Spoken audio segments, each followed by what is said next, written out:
Good morning all of you.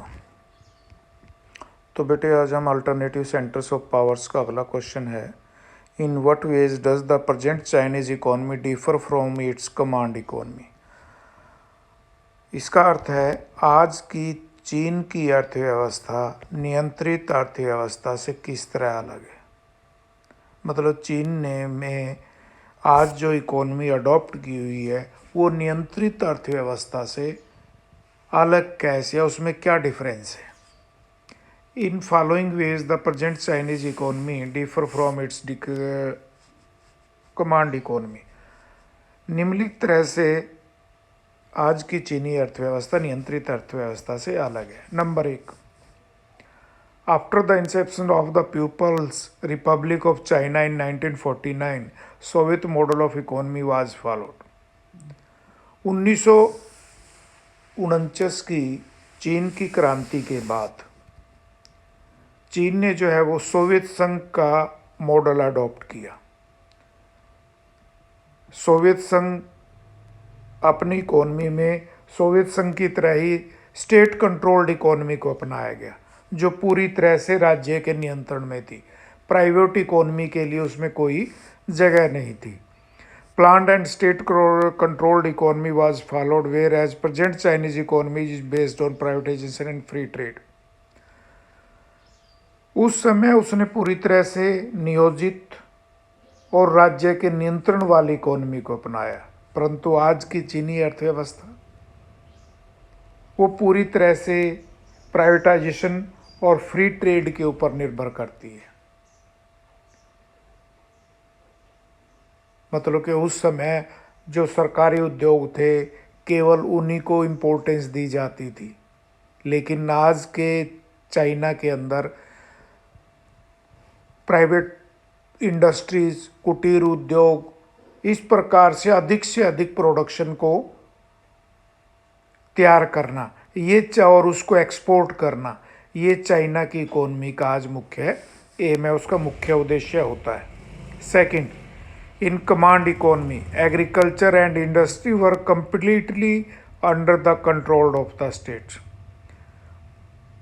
जब Soviet model उन्होंने अपनाया था 1949 में, उस समय कृषि उद्योग वो पूरी तरह से सरकार के नियंत्रण में थे। पूरी तरह से एग्रीकल्चर सेक्टर पूरी जो है वो सरकार के नियंत्रण, सरकार जो है वहाँ पर खेती करवाती थी। But at present there is privatization of agriculture and industry.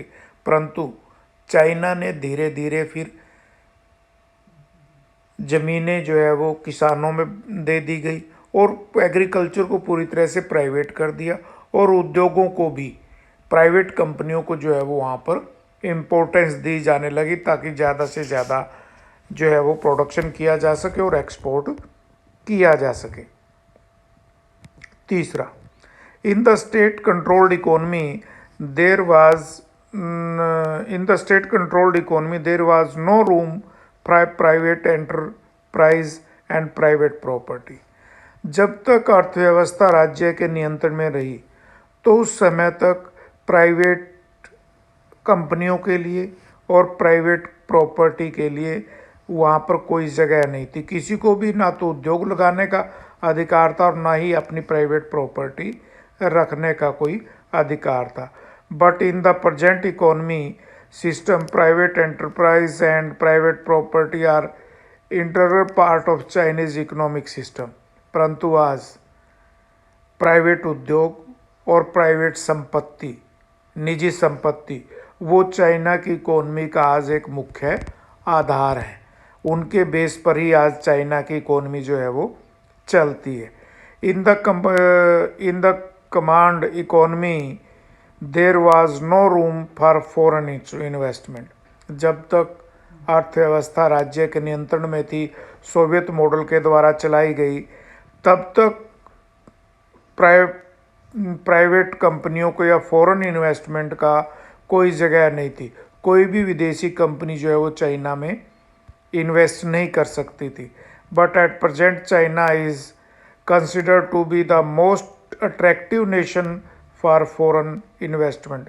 परंतु आज की इकोनॉमी में चाइना जो है वो मोस्ट अट्रैक्टिव नेशन है, प्राइवेट कंपनियां जो है वहाँ पर ज़्यादा से ज़्यादा पैसा जो है वो इन्वेस्ट करना चाहती है, वहाँ उद्योग लगाना चाहती हैं ताकि जो वहाँ पर जो है वो प्रोडक्शन किया जा सके और प्रॉफिट कमाया जा सके। In the command economy there was no free market and open competition. जब तक इकोनॉमी राज्य के नियंत्रण में थी तब तक फ्री मार्केट और ओपन कंपटीशन की कोई जगह नहीं थी, किसी प्रकार की भी आपस में प्रतिस्पर्धा जो है वो नहीं थी। But the present economy of China is based on free competition.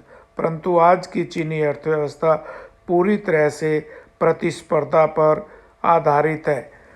China is a member of World Trade Organization, और आज का चाइना जो है वो वर्ल्ड ट्रेड ऑर्गेनाइजेशन विश्व व्यापार संगठन का सदस्य है, विश्व व्यापार संगठन के नियमों को मानता है, लेकिन कंट्रोल्ड इकोनॉमी में डब्ल्यूटीओ के लिए कोई जगह नहीं थी। आज वो डब्ल्यूटीओ के नियमों का पालन करके व्यापार करता है, लेकिन कंट्रोल्ड इकोनॉमी में किसी प्रकार की भी जो है वो डब्ल्यूटीओ के लिए जगह नहीं थी। तो बेटा बस आज ये क्वेश्चन। Thank you.